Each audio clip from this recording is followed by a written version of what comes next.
quiz answer. Yep. Which debt acquired even during marriage do you not share upon divorce? That's a good one. I actually don't know. Student loan debt. Oh, So interesting. typically Why is that? college, master's degrees, doctorate degrees, they are not shared because I guess the government views that, or the law views that, as only that person that got that higher education benefits Okay. from that. So the person that took on the loan to get that higher education has to keep the loan. I think that makes rational sense, logical sense. But when we start looking at debts, what other things are we looking at there? So, you mentioned about like coming up with like running your credit report. Mm-hmm. That's an important one. I think also there's going to be debts maybe that you're not aware of potentially as well. So Yeah.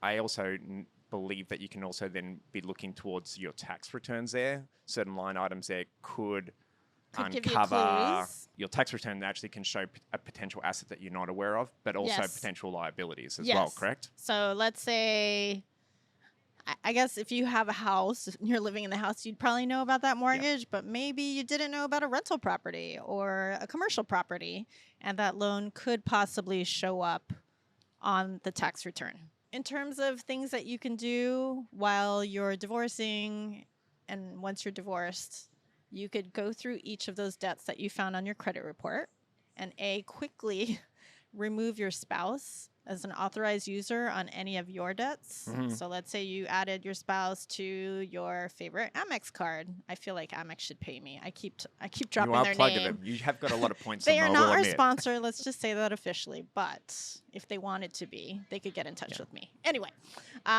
remove your spouse as an authorized signer. So Yeah, why is that important?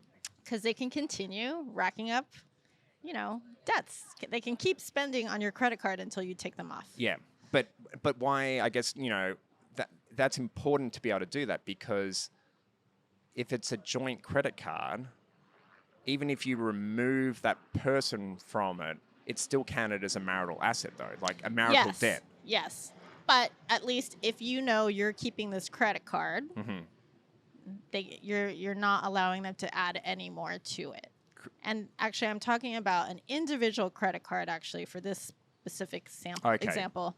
Your credit card that you've added your spouse as an authorized signer. For actual joint credit cards, you can call your creditor and you may have to reapply again, possibly as an individual person, to make sure that you can get approved on your own without your joint, without sharing the credit with your spouse. Yeah.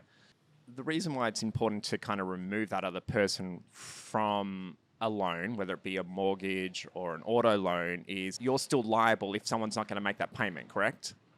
Yes.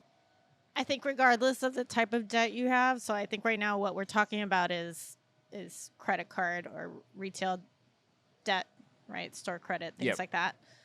Regardless of what's going on during the negotiations and even afterwards, it's really vital that you continue to make the payments.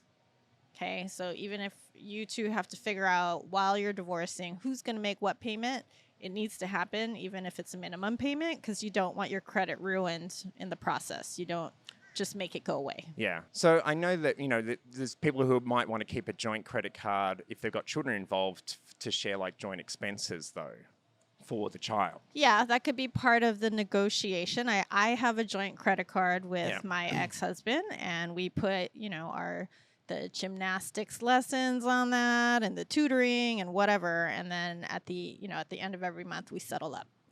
But that can also present a problem, though. You've got to have, I guess, confidence that your partner or your ex-partner has the ability to make those payments, because if they don't make the payments, it's also going to affect your credit as well, though. Well, or the payment falls on you, right? So I'm the one with the mental load to remind him every month, hey, pay me this. So if he doesn't pay on time, I've got to pay, right? So this is not a setup for everybody, but it's a setup potentially for some couples.